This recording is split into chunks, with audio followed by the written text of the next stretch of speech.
What would Pokemon be without glitches? As you might remember from my Generation 1 glitches Iceberg, Pokemon Red, Blue and Yellow weren't just games with glitches, they were glitches with games. Pokemon Gold, Silver and Crystal made huge improvements over their predecessors, but when it comes to glitches, there's way more beneath the surface than what most YouTube channels ever talk about. In this Iceberg, we'll dive deep into the most obscure game-breaking glitches in the history of the franchise, as well as broken mechanics and oddities of Pokemon Gold, Silver and Crystal. Welcome to the Gen 2 Pokemon Glitches Iceberg. Say my name. Eisenberg. You're goddamn right. Trading MissingNo to Generation 2. Have you ever wondered what would happen if you trade a glitch Pokemon such as MissingNo to a Generation 2 game? There are 190 Pokemon in the data of Pokemon Red, Blue and Yellow, but only 151 are real Pokemon, meaning that 39 are missing numbers or MissingNo. For some reason, each MissingNo will represent a specific Generation 2 Pokemon when traded to Pokemon Gold, Silver and Crystal. For example, if you trade the Ghost version of MissingNo, it will come out as Lugia in the Gen 2 games. Inexistent Pokemon. Considering that 8-bit games can generate numbers between 0 and 255, almost all of these numbers are occupied by every existing Pokemon in Generation 2, considering that there are 251 Pokemon and an extra space for X. However, Pokemon 0, 252, 254 and 255 are glitch Pokemon known as 5 question marks. Explosion. As I said in my Gen 1 Pokemon Glitches Iceberg, Explosion has a power of 170. Nonetheless, as a Pokemon uses this move, the opponent's defense is halved, effectively doubling its power to 340. This doesn't happen in recent generations, but starting with Generation 2, not only was Explosion's power increased to 250, but it also kept halving the opponent's defense, making this already devastating Explosion a 500 base power attack. Cloning.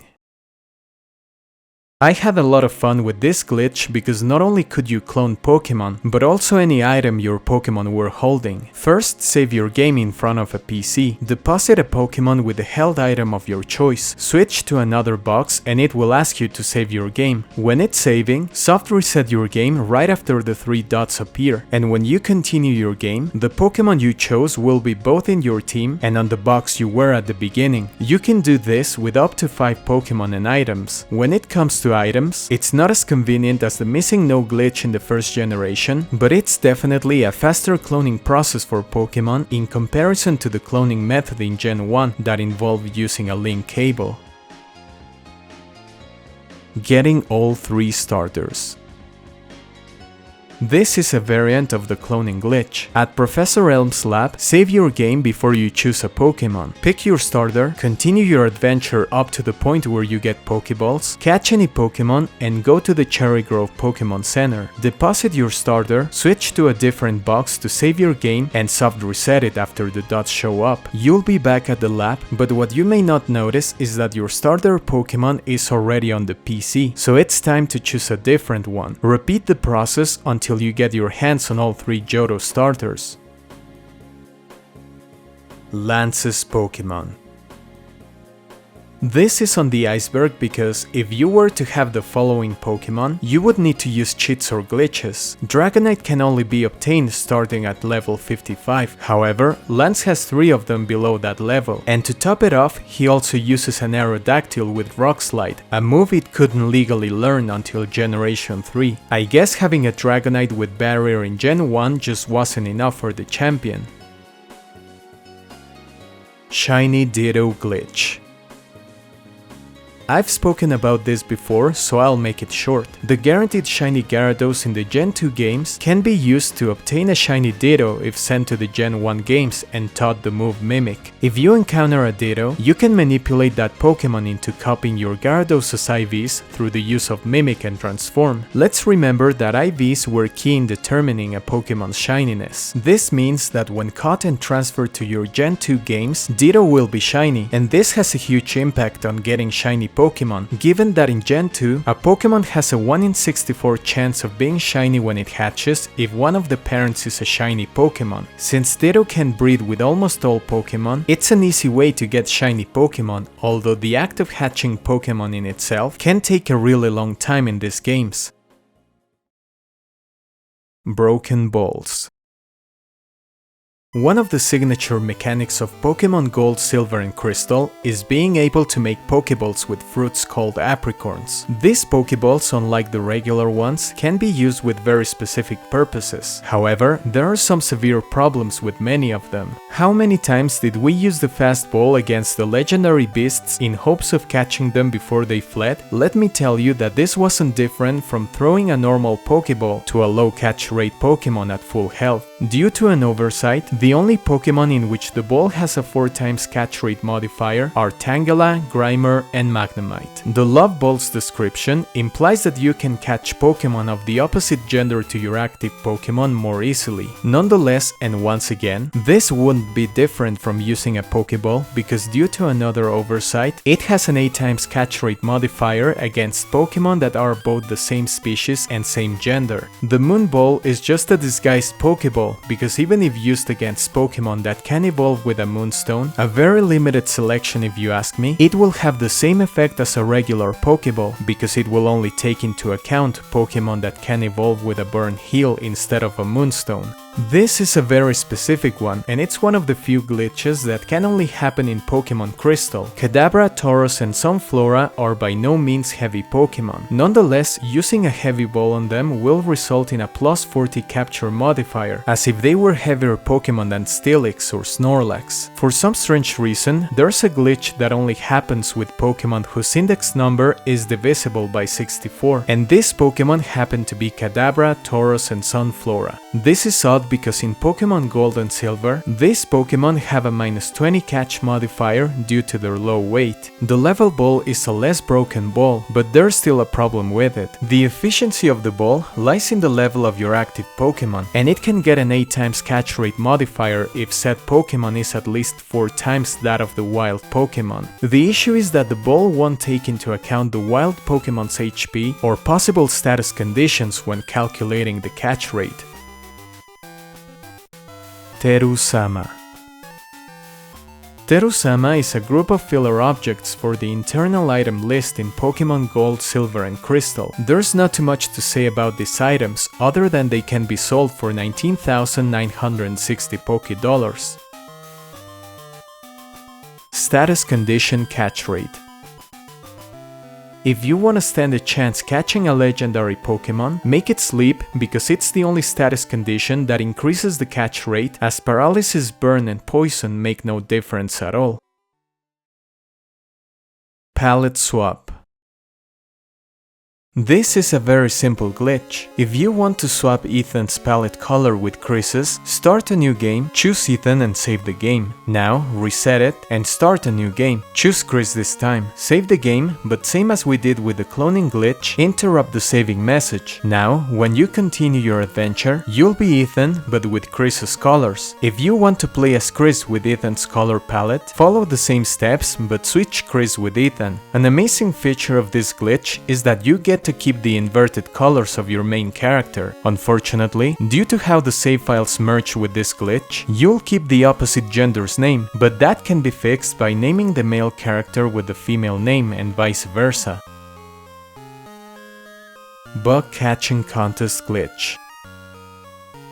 There's a way you can clone Pokémon in the Japanese version of Pokémon Gold and Silver but with a twist, and this is done through a glitch at the bug catching contest. You need 6 Pokémon in your party, and position a Pokémon that knows Fly or Teleport in the first slot. The Pokémon whose species is to be copied will be placed in the second slot, and the Pokémon whose data is to be copied in the 6th. Deposit all your Pokémon except the first and second one, starting with the 3rd and ending with the 6th. Enter the bug catching contest and then proceed to one of the exits. Say no when asked if you wanna quit, and use Fly or Teleport to leave the national park. Deposit your second Pokemon in the PC, save the game and reset. Go back to the national park, speak to the guard and quit the contest. When the contest is over, the player will get a Pokemon of the species of the second Pokemon, but with the data of the sixth one. This data includes, among other things, attacks, stats, and even shininess. Coin case glitch.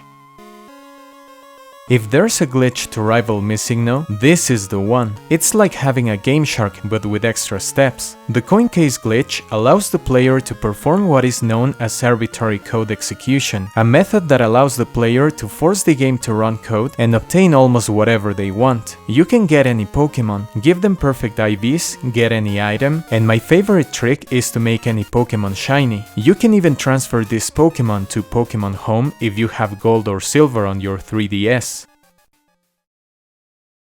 Hatch any Pokemon. This is one of the most useful things you can do with the coin case glitch. If you've already completed your adventure, be careful. If for some reason you no longer have access to TM35, TM26 or TM6, you'll need to restart your adventure to obtain them again, and make sure you still have access to said items. These TMs are obtained at the Goldenrod Tunnel Warehouse, Victory Road, and the Fuchsia Gym by defeating Janine respectively. Obviously, you'll need a coin case that can be obtained at the Goldenrod Tunnel. Now, if you have a lot of money, meaning around $500,000 Poké-dollars, you're in luck. Otherwise, you'll have to have a nugget or go get one. Some of them can be found on Tin Tower as a hidden item where you first encounter Suicune and company, or after defeating the cool trainer on Route 25 in Kanto. Once you have a nugget, you'll have to resort to the cloning glitch I explained at the beginning until you have enough nuggets to sell. If for some extraordinary reason you have no access to nuggets, there's an old man that sells one at around 7 AM at the Goldenrod Underground. It's time to go shopping and do a bit of exploration. What you're seeing are the items and the amount of each you need to place on your item storage on a PC. Most of these items can be purchased at Pokemarts with the exception of Stardust and Berry Juice. But worry not, you can buy Stardust from the bargain shop on Monday at the Goldenrod Underground. Otherwise, Staryu has a 23% chance of holding it. Berry Juice can be obtained if you have a Shuckle in your team holding a berry. At the end of any battle, there's a 1 in 16 chance of having that item turn into berry juice. Now that you have all the items arranged in your item storage, go get the following Pokemon: a male and female Magikarp, a Quagsire, and a level 3 Pokemon. Go to the Daycare, leave the 2 Magikarp, and wait for them to lay an egg.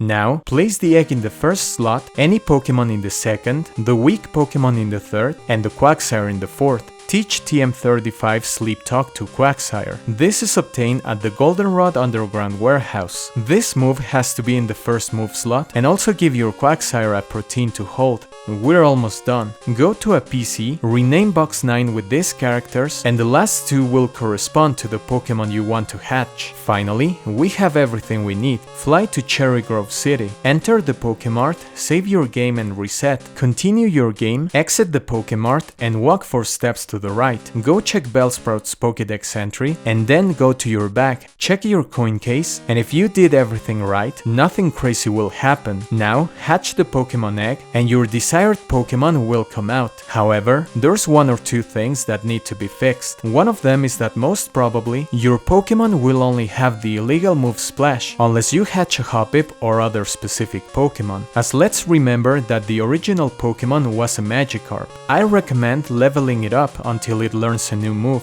Then, go to the move deleter in Blackthorn City, get rid of Splash, and now you have a completely legal Pokemon, unless you hatch a Pokemon that can't be obtained via hatching like Ditto, Unown, Legendary or Mythical Pokemon. You would need to get that Pokemon up to a level in which it can be legally obtained. For instance, if you want a Celebi, it would need to be at level 30. But wait, do you want that Pokemon to be shiny? Make Pokemon shiny.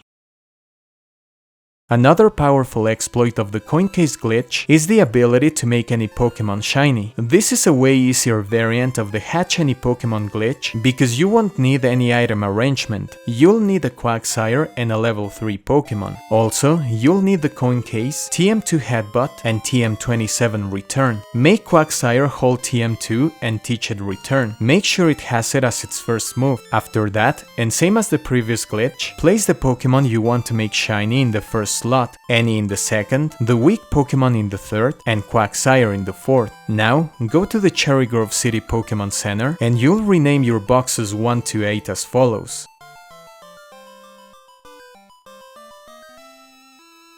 Once ready, exit the place and go to the Pokemart. Save your game there, reset the game, continue your adventure and exit the Pokemart. Walk 4 steps to the right, check Bellsprout's Pokédex, check the coin case, and if everything goes right, you'll become invisible. Make your way to your first Pokemon stats and there you go. Now you have a shiny Pokemon. Save your game and when you reset it, it'll go back to normal. You can also do this from Elm's Pokemon Lab, exit and walk 4 steps to the right. As I said before, this glitch can be done on the 3DS, and you can transfer all these Pokemon to Pokemon Home and to more recent games. Just remember that this glitch only works in the English version of Pokemon Gold and Silver.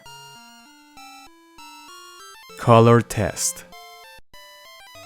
Yet another feature you can access with the coin case glitch. With a specific number of certain items, you can play around with a color test menu that allows you to change Pokemon's colors. If you feel like making your own shiny Pokemon, then this is your chance. However, this menu doesn't affect the Pokemon you own.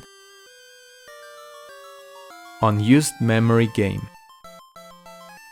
There's an unused memory game that was supposed to appear at the game corner but went unused. Nonetheless, with the use of the coin case glitch and a specific list of items, you can access this game, but given that it was never finished, you don't earn anything from winning, and the only way to exit is to reset your Game Boy. Glitch Dimension. A glitch dimension refers to an incorrect display of the game's graphics and colors due to the use of the coin case glitch. In fact, this is one of the earliest effects of said glitch before discovering its true potential. As you can see in this video, it's as if you were playing Pokemon Gold with Pokemon Blue's graphics. Experience loss at the daycare. Leveling up in Pokemon can be a bit difficult, especially when you're dealing with high-level Pokemon that require a lot of experience points to achieve this goal. If you leave your Pokemon at the daycare close to leveling up and for some reason you regret the decision and pick it up immediately, all those precious experience points will be lost. Considering that Pokemon Red, Blue and Yellow are more primitive games, I thought this also happened in that generation, but to my surprise, experience points don't reset if you leave a Pokemon at the daycare and immediately pick it up. Horn Drill Fissure Glitch. This glitch happens when a Pokemon uses Horn Drill or Fissure and misses, and the opponent is of the same level or lower and uses Counter. As a result, Counter will inflict infinite damage. Dragon Fang's Oversight. According to its description, the Dragon Fang powers up Dragon-type moves, but guess what? Instead, it's the Dragon Scale that has this effect. So what is Dragon Fang good for in the Gen 2 games? Well, in Pokemon Stadium 2, it increases Dragon-type moves by 10%, but in Gold, Silver and Crystal, it serves no purpose whatsoever. Counter Mirror Code Glitch.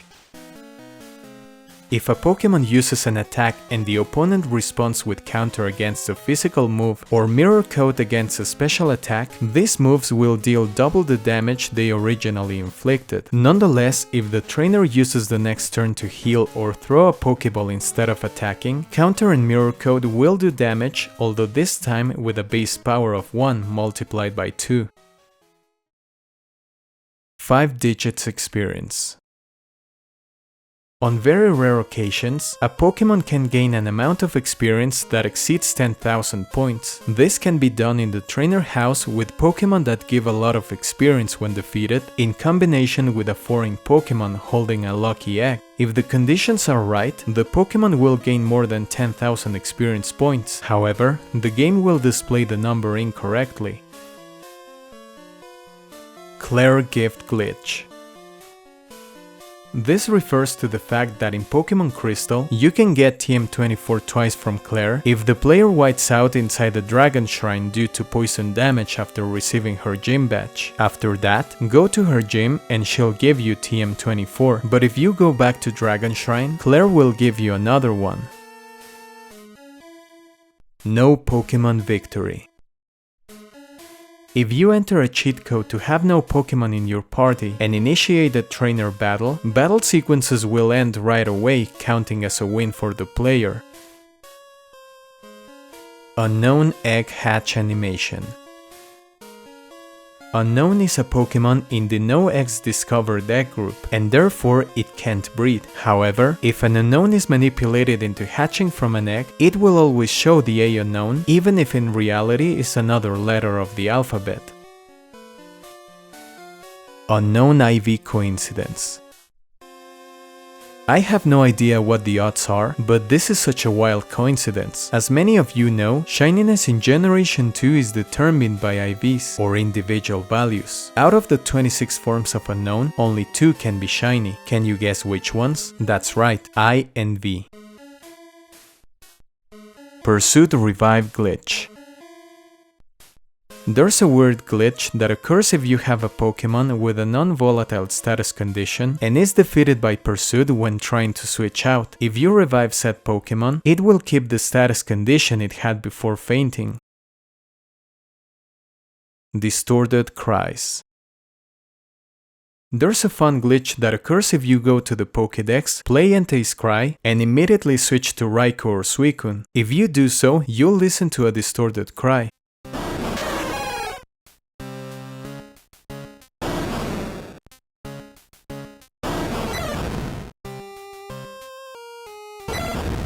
This also happens with Espeon if you switch the Pokédex to alphabetical order, and for me, this is the funniest one.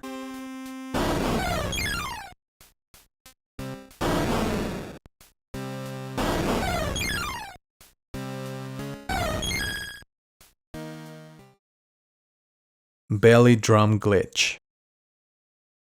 Belly Drum cuts the user's HP by half and maximizes the user's attack stat by raising it 6 stages. The move fails if the user's current HP is less than half of its maximum. This is done by executing the command for Swords Dance 6 times after confirming that the user has enough HP to deduct, meaning that the user ends up with an increase of 12 stages in the attack stat in case it was at its minimum of -6 stages. Of course, if the Pokémon doesn't have enough HP, the move will fail, right? Well, due to an oversight, a Swords Dance command is executed even before the game checks if the Pokémon has enough HP, meaning that the Pokémon will gain +2 attack even if the game says the move failed. Beat Up Desynchronization. As its name suggests, this glitch causes a desync during a link battle when the move Beat Up is used under very specific conditions. Normally, Beat Up hits once for each conscious Pokémon in your party, excluding the user, that isn't affected by a non-volatile status condition like Burn, Paralysis or Freeze. While Beat Up is a Dark-type move, each hit is considered typeless with a base power of 10, and it can hit up to 5 times. In order to determine how many times Beat Up will hit, the game reads all of your Pokémon's current HP and status. If a Pokémon with a non-volatile status condition in your party has an HP value that matches the party index number of the Beat Up user, the game will confuse that Pokémon with the healthy Beat Up user and hit the opponent an additional time. This only happens on your side. However, your opponent's game reads the correct number of hits, leading to a very glitchy situation. There's an amazing explanation by YouTuber Crystal, so if you're interested, go give it a watch. Beating Pokémon Gold in under 8 minutes. Speedrunner Washer holds the world record for beating Pokémon Gold in 7 minutes and 59 seconds under the any % category. This sounds like glitches, right? A ton of them. I'm not gonna go into detail, but same as for the other glitches, I'll leave the links in the description if you're interested in how to perform the more complex ones. If you want to beat the game as fast as possible, you need to enter a specific series of inputs on the main menu to manipulate a specific trainer ID number. Then, after you choose Totodile, you'll need to get to Cherry Grove City through Route 29, hoping that you won't encounter any Pokémon in the process. If this happens, you'll have to start all over again. Once at the Pokémon Center, you'll rename a couple of boxes with very specific characters and proceed to buy 11 antidotes at the Pokémart. Hoping you don't encounter any wild Pokémon, go to Route 31 and toss the potion you got from the aid at the Pokémon Lab on this specific spot and save your game. Face out and pick a hidden potion from the ground and go to Mr. Pokémon's house. After the cutscenes play and after receiving the mystery egg and the Pokédex, get rid of Totodile's hold item and save your game, but hard reset it at a specific moment that is more precise than a frame. Instead of continuing your adventure, start a new adventure, set the time at 10 o'clock and choose Gold as your character's name. Save your game and hard reset at yet another more than frame perfect moment. Choose continue and you'll be back outside of Mr. Pokémon's house. Enter the house and after the cutscenes play and you get the mystery egg and the Pokédex, open your bag and you'll have 2 mystery eggs. Swap the first and the second. The game will try to combine the 2 key items, something the game is not programmed to do, causing an item underflow, an event that happens when you try to subtract 1 from a minimum possible value, creating even more of a mess. Once done, a number of fake items that in fact correspond to the different addresses in the game's memory will show up in the Pokeball's pocket. This allows the player to edit parts of it by manipulating the items. Finally, the player will check the Pokédex, walk a specific pattern, and he'll end up at the summit, or in this version, deepest part of Mount Silver. Now, it's time to beat Red with a level 5 Totodile. Not even J Rose 11 would be able to pull this off, except you don't need to beat Red, because as soon as you interact with him, the battle is over and you've finally beaten Pokémon Gold. This is because among the insane manipulations, one of them is making the game think that the player's team has a size of 0, and due to the no Pokémon victory oversight I explained before, the game will grant the player victory and the credits will roll. I want to thank Interest in Finance for the kind donation in my Pallet Town retrospective video. I truly appreciate the support you all provide to my channel in different ways. If you want to support me even further, consider becoming a member of the channel to know how to become a PokeTuber, among other benefits. Also, subscribe to the Eisenberg Experience channel for more video game icebergs. Don't forget to comment, like and subscribe, and I'll see you in the next one.